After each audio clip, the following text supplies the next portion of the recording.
राधे कृष्णा। तो कैसे हैं आप सभी। बाल गोपाल की कृपा आप सभी पर बनी रहे। आज के वीडियो में सुनेंगे लड्डू गोपाल की एक ऐसी अद्भुत कथा जिसमें कान्हा बनेंगे अपनी भक्त के देवर। तो सुनिए इस निराली कथा को, और पसंद आएगी तो एक छोटा सा लाइक ज़रूर करिएगा। तो चलिए वीडियो को शुरू करते हैं। एक लड़की थी जो कृष्ण की अनन्य भक्त थी। बचपन से ही कृष्ण भगवान का भजन करती थी, भक्ति करती थी।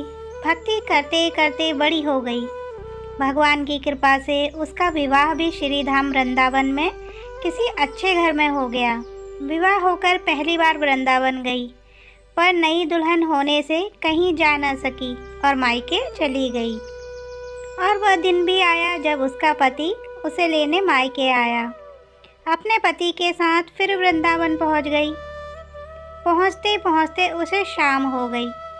पति वृंदावन में यमुना किनारे रुककर कहने लगा, देखो शाम का समय है, मैं यमुना जी में स्नान करके अभी आता हूँ। तुम इस पेड़ के नीचे बैठ जाओ और सामान की देखरेख करना। मैं थोड़े ही समय में आ जाऊँगा, यहीं सामने ही हूँ। कुछ लगे तो मुझे आवाज़ दे देना। इतना कहकर पति चला गया और वह लड़की बैठ गई। अब एक हाथ लंबा घूंघट निकाल रखा है, क्योंकि गांव है, ससुराल है, और वहीं बैठ गई। मन ही मन विचार करने लगी कि देखो ठाकुर जी की कितनी कृपा है। उन्हें मैंने बचपन से भजा और उनकी कृपा से मेरा विवाह भी श्री धाम वृंदावन में हो गया। मैं इतने वर्षों से ठाकुर जी को मानती हूँ, परंतु अब तक उनसे कोई रिश्ता नहीं जोड़ा। फिर सोचती है ठाकुर जी की उम्र क्या होगी, लगभग 16 वर्ष के होंगे।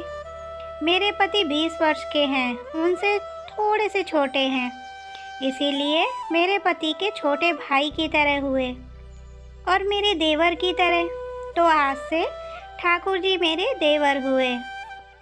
अब तो ठाकुर जी से नया संबंध जोड़कर बड़ी प्रसन्न हुई और मन ही मन ठाकुर जी से कहने लगी, देखो ठाकुर जी, आज से मैं तुम्हारी भाभी और तुम मेरे देवर हो गए। अब वो समय आएगा जब तुम मुझे भाभी भाभी कहकर पुकारोगे। इतना सोच ही रही थी, तभी एक 10-15 वर्ष का बालक आया और उस लड़की से बोला, भाभी भाभी। लड़की अचानक अपने भाव से बाहर आई और सोचने लगी, वृंदावन में मैं तो नई हूँ, ये भाभी कहकर कौन बुला रहा है। नई थी इसलिए घूंघट उठाकर नहीं देखा कि गांव के किसी बड़े बूढ़े ने देख लिया तो बड़ी बदनामी होगी। अब वह बालक बार बार कहता, पर वह उत्तर नहीं देती। बालक पास आया और बोला, भाभी तनिक अपना चेहरा तो दिखाई दे। अब वह सोचने लगी, अरे ये बालक तो बड़ी जिद कर रहा है, इसलिए कस के घूंघट पकड़कर बैठ गई कि कहीं घूंघट उठाकर देख ना ले। लेकिन उस बालक ने ज़बरदस्ती घूंघट उठाकर चेहरा देखा और भाग गया। थोड़ी देर में उसका पति आ गया और उसने सारी बात अपने पति से कही। पति ने कहा, तुमने मुझे आवाज़ क्यों नहीं दी। लड़की बोली, वह तो इतने में भाग ही गया था। पति बोला, चिंता मत करो, वृंदावन बहुत बड़ा थोड़े ही है। कभी किसी गली में खेलता मिल गया तो हड्डी पसली एक कर दूंगा, फिर कभी ऐसा नहीं कर सकेगा। तुम्हें जहाँ भी दिखे मुझे ज़रूर बताना। फिर दोनों घर गए। कुछ दिनों बाद उसकी सास ने अपने बेटे से कहा, बेटा देख तेरा विवाह हो गया है, बहू मायके से भी आ गई, पर तुम दोनों अभी तक बांके बिहारी जी के दर्शन के लिए नहीं गए। कल जाकर बहू को दर्शन करा कर लाना।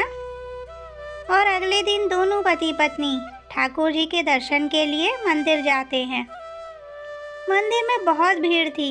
लड़का कहने लगा, देखो तुम स्त्रियों के साथ आगे जाकर दर्शन करो, मैं भी आता हूँ। अब वह आगे गई पर घूंघट नहीं उठाती। उसे डर लगता कोई बड़ा बुड्ढा देखेगा तो कहेगा, नहीं बहू घूंघट के बिना ही घूम रही है। बहुत देर हो गई। पीछे से पति ने आकर कहा, अरे बावली, बिहारी जी सामने हैं, घूंघट काहे नहीं खोले। घूंघट ना खोलेगी तो दर्शन कैसे करेगी। अब उसने अपना घूंघट उठाया और जो बांके बिहारी जी की ओर देखा तो बांके बिहारी जी की जगह वही बालक मुस्कुराता हुआ दिखा। तो एकदम से चिल्लाने लगी, सुनिए, जल्दी आओ जल्दी आओ। पति पीछे से भागा भागा आया, बोला क्या हुआ। लड़की बोली, उस दिन जो मुझे भाभी भाभी कहकर भागा था वह बालक मिल गया। पति ने कहा, कहाँ है, अभी उसे देखता हूँ। तो ठाकुर जी की ओर इशारा करके बोली, ये रहा, आपके सामने ही तो है। उसके पति ने जो देखा तो अवाक रह गया और बोला, तुम धन्य हो, वास्तव में तुम्हारे हृदय में सच्चा भाव ठाकुर जी के प्रति है। मैं इतने वर्षों से वृंदावन में हूँ, मुझे आज तक उनके दर्शन नहीं हुए और तेरा भाव इतना उच्च है कि बिहारी जी के तुझे दर्शन हुए। तो देखा दोस्तों, कैसा है हमारे बिहारी जी का प्यार, अपने भक्तों पर हमेशा प्यार अपना लुटाते हैं। तो ये थी मेरे लड्डू गोपाल की एक छोटी सी कहानी। उम्मीद है आपको पसंद आई होगी। वीडियो पसंद आया हो तो लाइक शेयर ज़रूर करिएगा। तो मिलते हैं अपनी अगली कहानी में, तब तक के लिए राधे राधे।